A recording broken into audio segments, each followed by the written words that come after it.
Today, we're diving into one of the most pivotal moments in American history.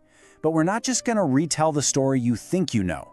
We're going to look at it as a masterclass in strategy, breaking down the systematic genius behind a single act of defiance that literally changed the world. The year is 1955. Rosa Parks, then a 42-year-old seamstress in Montgomery, Alabama, was riding a city bus. The prevailing legal and social order of the Deep South was built upon the massive, overwhelming force of Jim Crow segregation, dictating that black citizens must give up their seats to white citizens. You have to picture it. The air on that bus was just thick with decades of this enforced submission. The rules were brutally simple, and the consequences for breaking them were severe. And on that day, December 1st, the bus driver ordered Parks and 3 other black passengers to move. 3 of them did. Rosa Parks did not. Now, you've probably heard the story that she was just tired after a long day at work. And look, she was tired, but that's not why she did it. Her action wasn't some spontaneous, emotional outburst. It was the absolute opposite. It was a moment of incredible clarity and control. It was a conscious, systematic choice to unleash a strategy she'd been honing for years: disciplined, minimal resistance. See, she understood something profound. To beat an irrational system, you don't meet its force with more force. You expose its own insanity with one quiet, unwavering act. So that brings us right to the heart of what we're talking about today. Was this just a tired woman who finally snapped? Or was she more like a disciplined soldier in a long, drawn-out war, choosing her moment, executing a plan she had rehearsed over and over again? Well, the evidence we're going to look at, it points overwhelmingly to the second one. Her refusal wasn't the end of her patience, it was the beginning of a revolution that was planned down to the last detail. All right, so here's our game plan for this explainer. We're going to start with that disciplined no and the decades of work that made it possible. Then we'll really define the Parks principle and the systems that made it real. And finally, we'll get into her incredible legacy and what it all means for us.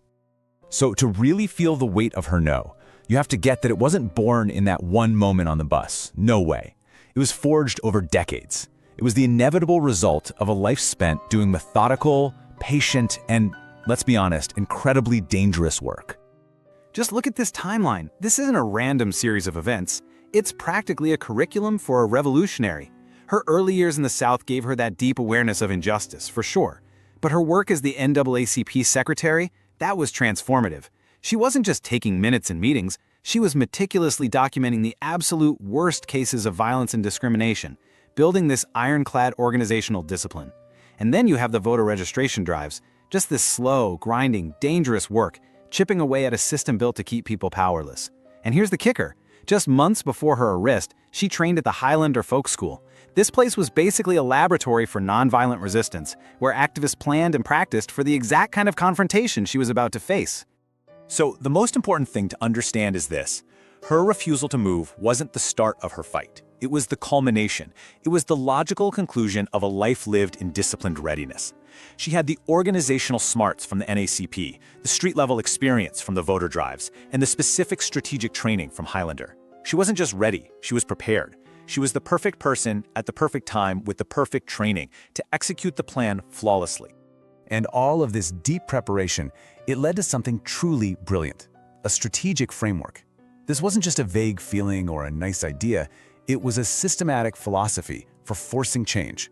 And we're calling it the Parks Principle. It is a masterclass in how to use moral authority as a weapon against an immoral system. So what does it actually mean? Well, the core idea is that in a showdown between a decent person and an unjust law, all the real moral power, the moral high ground, is with the person being victimized. So the strategy isn't to fight the system head-on. No, the strategy is to force the system to reveal its own ugliness. A single, quiet, non-violent refusal acts like a trigger. It forces the authorities to react, and their reaction, arresting a dignified woman for just sitting on a bus, shows the whole world how absurd and bankrupt their laws really are. It turns their own power against them. This whole principle didn't just appear out of thin air. It was built on 3 core pillars, and they all had to work together perfectly. Think of them as the operating system for the entire strategy: the minimal resistance mandate, the strategic persona rule, and the organizational trigger doctrine. Each one was absolutely critical. Let's break down the tactical genius here. First, minimal resistance. This is so key. The resistance had to be completely passive. No shouting, no fighting back. Why? Because it takes away any excuse the authorities could use. It makes their aggression look exactly like what it is, bullying. Second, the strategic persona. Rosa Parks was the perfect person for this. She was a respected, quiet, church-going seamstress. She had this unshakable dignity. The moral contrast was just staggering. You have this calm, decent woman on one side and an aggressive, irrational system on the other. That image is powerful. And third, the organizational trigger. This is what made it more than just a protest.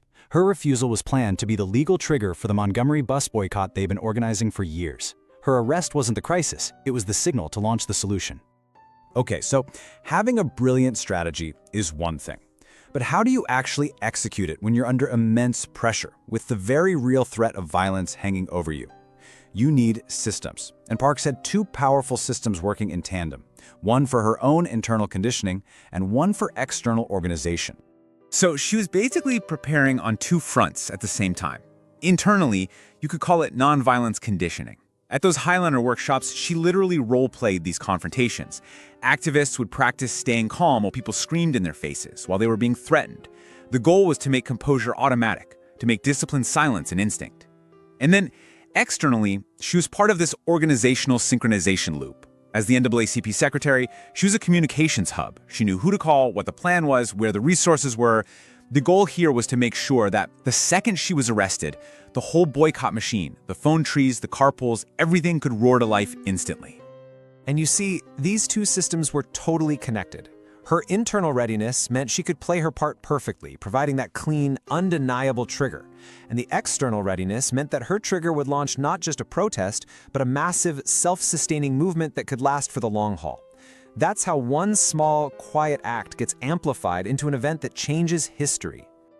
And boy, did it work. The trigger was pulled, the apparatus launched, and the impact was immediate, it was profound, and it was permanent. Let's just take a minute to look at the massive ripple effect from that one disciplined no. 381. Just let that number sink in. For 381 days, that's over a year, the Black community of Montgomery refused to ride the buses. They walked to work. They organized incredibly complex carpools. They put up with harassment and serious economic pain. This wasn't just a one-day media stunt. It was a sustained economic siege that brought the city's transit system to its knees and forced the entire nation to look at the ugliness of segregation. And it all started because one woman refused to give up her seat. But her legacy is so much bigger than Montgomery. She didn't just change a city's bus laws. She rewrote the entire playbook for the civil rights movement. Her act established the incredible power of nonviolent civil disobedience and proved, once and for all, that disciplined moral consistency is a far more powerful weapon than brute force. This became the blueprint, a strategy that was studied and used by movements for justice all over the world for decades to come. So after all this, what's the big lesson for us, right here, right now? What can we take away from the life and the strategy of Rosa Parks? Well, it's a pretty profound lesson about where real power comes from and what courage actually looks like. I think the ultimate takeaway is this. The actions that really change things, the ones that shake the world to its foundations, are often the most simple and the most disciplined. We live in an age that rewards the loudest person in the room, right? The most aggressive take. But the Parks principle is this incredible reminder that there is a world-altering power in quiet dignity, in minimal resistance, and in a simple, unwavering no. At the end of the day, Rosa Parks' legacy is built on this profound truth, that the smallest act of courage can, in fact, carry the weight of an entire movement. The Parks principle is the blueprint that shows us how. It proves that one small no absolutely can rewrite history, but only when that no is the final perfectly executed step after a lifetime of disciplined preparation. Her life and her work leave us with this one, timeless, unbreakable rule. One that is as true today as it was on that bus in 1955. When organization meets disciplined courage, a single refusal can dismantle an empire.